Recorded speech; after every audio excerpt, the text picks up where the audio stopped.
Hello student, एक बार आपका फिर स्वागत है। मैं हूं आपका प्यारा अनूप सर। चलिए, तो यहाँ पर हम लोग डिस्कस कर रहे हैं इस वीडियो में एक्सरसाइज 3.6। तो एक्सरसाइज 3.6 में हम कुछ और नया देखेंगे। जैसे हम पिछली एक्सरसाइज में, पिछली वीडियोज़ में हमने देखा होगा एक्सरसाइज 3.1, 3.2, 3.3, 3.4, 3.5। हर बार हमने सॉल्यूशंस को फाइंड आउट किया है, लेकिन हर बार हमने एक नए मेथड से किया है। तो वही नया मेथड यहाँ भी इंट्रोड्यूस हो रहा है। चलिए देखते हैं क्या है वो नया मेथड। तो यहाँ पर एक नया मेथड है, वो है रिड्यूसिंग, है ना, रिड्यूसिंग टर्म। तो क्या है रिड्यूसिंग टर्म, देखते हैं इसको इस क्वेश्चन की हेल्प से, क्योंकि यहाँ पर इस क्वेश्चन की हेल्प से हम इसको समझ पाएंगे। तो यहाँ पर मैं फर्स्ट क्वेश्चन को डील कर रहा हूँ, और फर्स्ट क्वेश्चन में लिखा हुआ है solve the following pair of equations. आपको पेयर ऑफ इक्वेशंस को क्या करना है, सॉल्व करना है by reducing them to a pair of linear equations. किसकी हेल्प से, रिड्यूसिंग, मतलब इनको रिड्यूस करके in pair of linear equations को सॉल्व करना है। चलिए, तो अभी आपको मेरी पूरी बात समझ में नहीं आई होगी, अब मैं आपको यहाँ पे समझाता हूँ। मैंने लिखा फर्स्ट क्वेश्चन, उसका सॉल्यूशन।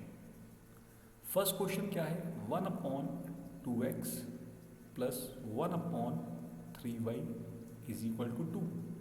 और नीचे क्या लिखा हुआ है, 1/3x plus 1/2y is equal to 13/6। ठीक है स्टूडेंट। अब यहाँ पे रिड्यूसिंग का मतलब क्या है कि लेट। अब लेट तो हमारे पास है ही।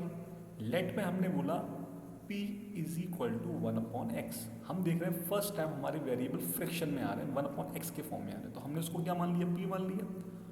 और q इज इक्वल टू हमने क्या मान लिया, 1/y मान लिया। ठीक है। तो अब हम क्या करेंगे, जब हमने p को 1/x मान लिया, q को 1/y मान लिया, तो हम देख रहे हैं इक्वेशन नंबर फर्स्ट और सेकेंड। ये फर्स्ट है और ये सेकेंड है। ये कन्वर्ट किस में हो जाएगी, 1/2 p/2 plus q/3 is equal to 2। दूसरी इक्वेशन क्या बन जाएगी, p/3 plus q/2 is equal to 13/6। कोई डाउट किसी स्टूडेंट को, कोई डाउट? मेरे हिसाब से तो होना नहीं चाहिए।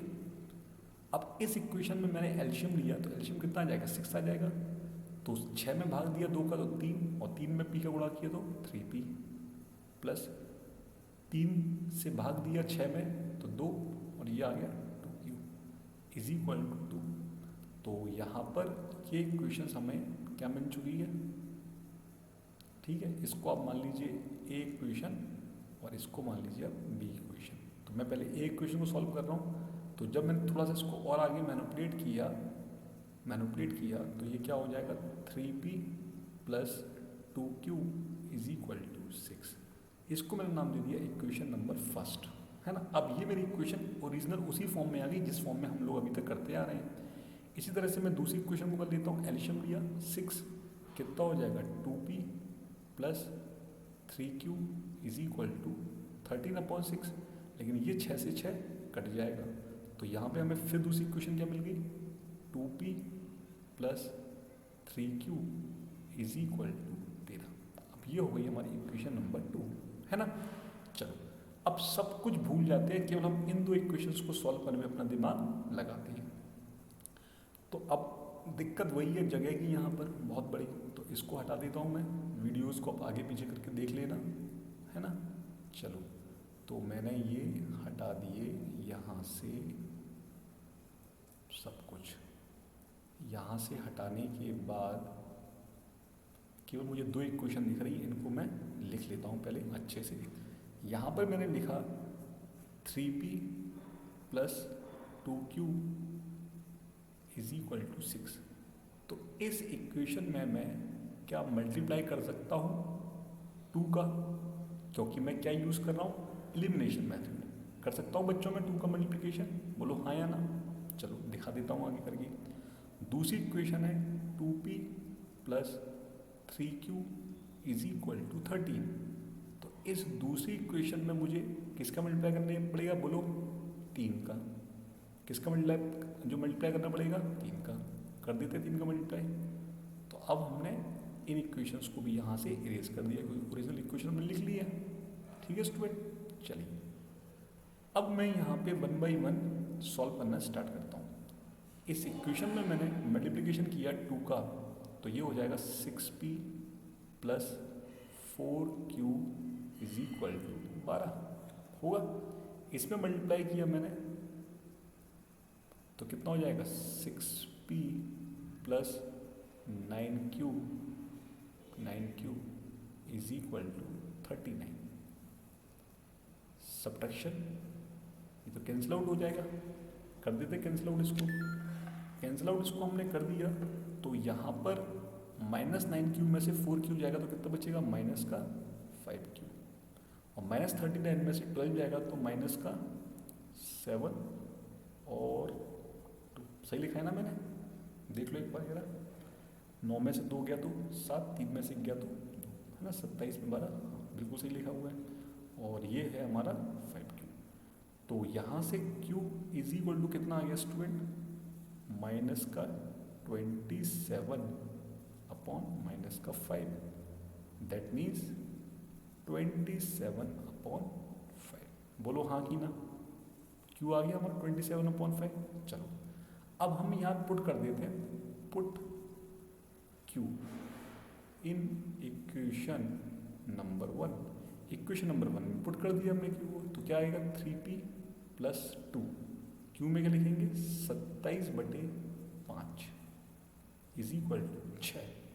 तो ये हो जाएगा 3p is equal to 6 minus 27 दूनी 54 अपॉन 5। कोई दिक्कत है? कोई दिक्कत नहीं होनी चाहिए, कोई दिक्कत है? अब ले लिया हमने एलसीएम 5 का, तो ये हो जाएगा 30 माइनस 54। इसको हमने सॉल्व किया तो p इज इक्वल टू 3 को भी नीचे ले लेते हैं, ले लिया। तो 30 में से -54 तो ये हो गया माइनस का 24/5 इंटू 3। 3 से ये चला गया, कितना आ गया 8 आ गया। तो p की वैल्यू कितनी आ गई स्टूडेंट, माइनस का, सही चल रहा है ना मेरा, माइनस का 8, माइनस का 8/5। ठीक है। तो अब आपके पास p आ चुका है, आपके पास q आ चुका है, लेकिन आपको p और q थोड़ा निकलना था, आपको निकलना था x और y। ठीक है। तो लास्ट में चलते चलते हम इसको और इरेज कर देते। जब हमने इतना इरेज किया तो हमने जब इतना इरेज किया है तो और इरेज कर देते हैं।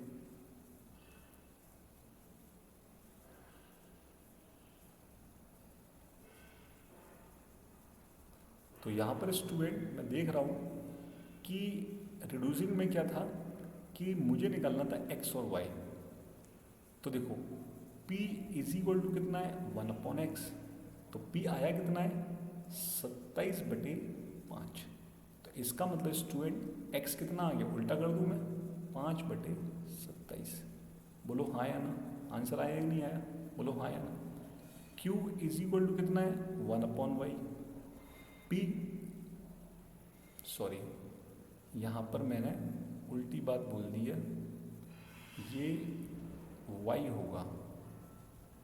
ये क्या होगा स्टूडेंट, ये y होगा, क्योंकि p क्या है 1/x है।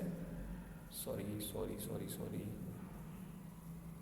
यहाँ पे गड़बड़ी हो गई है, कोई दिक्कत नहीं है, कर लेते हैं हम इसको।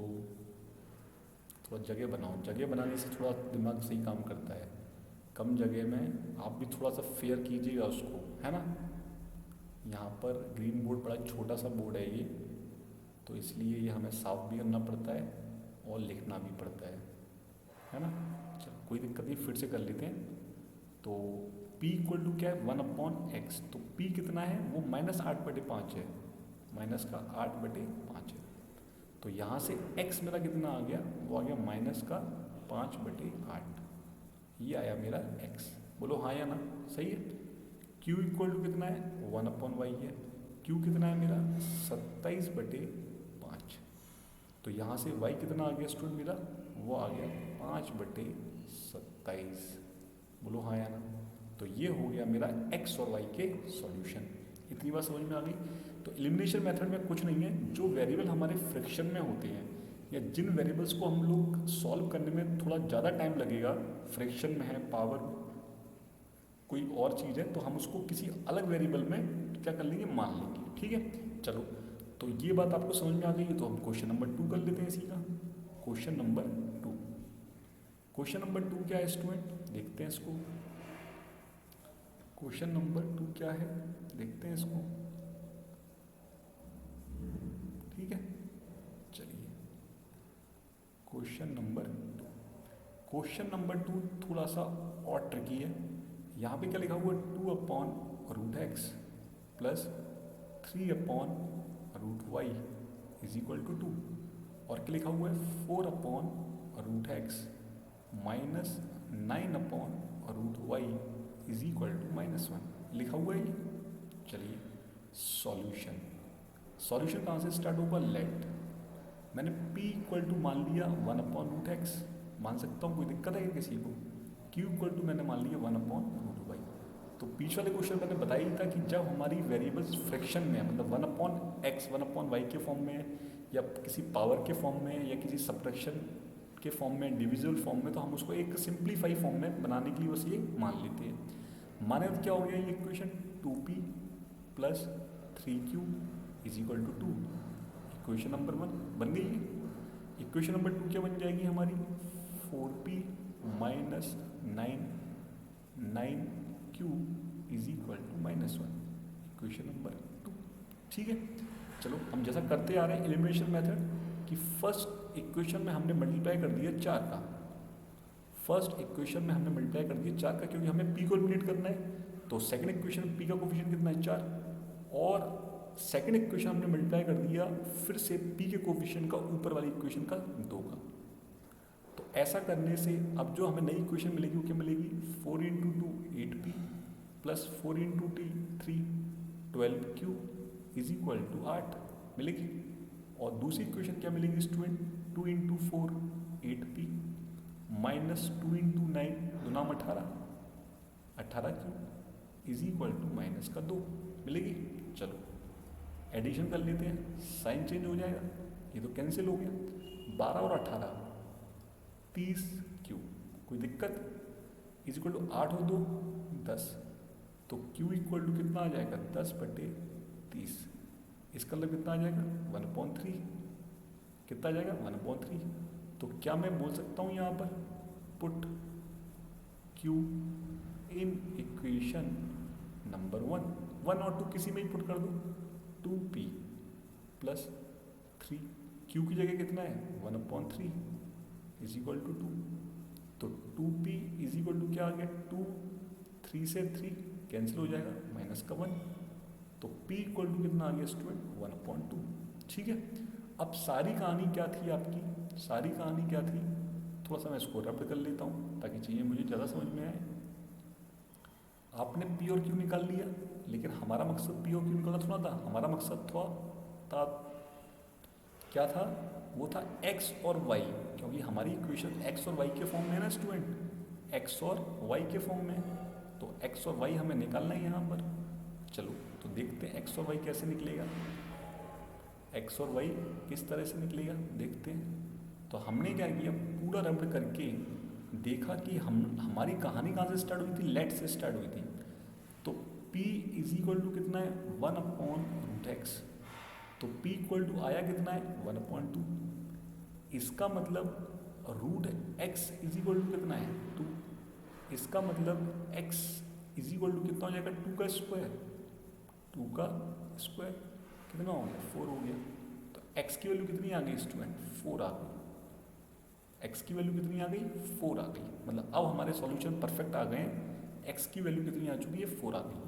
ठीक है, कोई दिक्कत, कोई दिक्कत, कोई दिक्कत, कोई दिक्कत नहीं। चलो अब देख लेते हैं आगे, q इज इक्वल टू आपने क्या बोला था 1/√y, q इक्वल टू क्या होता 1/√y, तो 1/3 हो गया, इसका मतलब √y इज इक्वल टू क्या हो गया 3 हो गया, स्क्वायरिंग बोथ साइड स्क्वायर किया तो ये स्क्वायर किया, 3 का स्क्वायर कितना हो जाएगा 9 हो जाएगा, तो y इक्वल टू कितना आ गया स्टूडेंट 9 आ गया, कितना आ गया y का, तो x इक्वल टू 4 आ गया है और y इक्वल टू 9 आ गया। तो तो यहाँ पर आपने रिड्यूसिंग का मतलब क्या समझा कि एक्स और वाई वेरिएबल जो अभी तक सिंप्लीफाई फॉर्म में होते थे अब वो थोड़ा सा नॉन सिंप्लीफाई फॉर्म में है। हमें उनको भी सिंप्लीफाई बनाने के लिए किसी और टर्म से उनको रिप्लेस करना होगा, उसी को हम लोग बोल रहे हैं रिड्यूसिंग टर्म। तो आई होप आपको इस एक्सरसाइज 3.6 का फर्स्ट क्वेश्चन बहुत आराम से समझ में आ गया होगा। आप इसके एप्लीकेशन देखेंगे आगे वाले क्वेश्चंस में, तो चलिए देखते हैं। तो मैं आपको अगले वीडियो में मिलता हूँ एक नई एक्सरसाइज के साथ, एक नई प्रॉब्लम के साथ। तब तक अपना ख्याल रखिएगा, और आप लोगों को सब्सक्राइब नहीं किया है तो जल्दी से सब्सक्राइब कर दीजिए, बेल आइकन को प्रेस कर दीजिए, वीडियो को लाइक कर दीजिए, शेयर कर दीजिए अपनी क्लास के अंदर, और कमेंट्स में आपका स्वागत है। Thanks to all of you.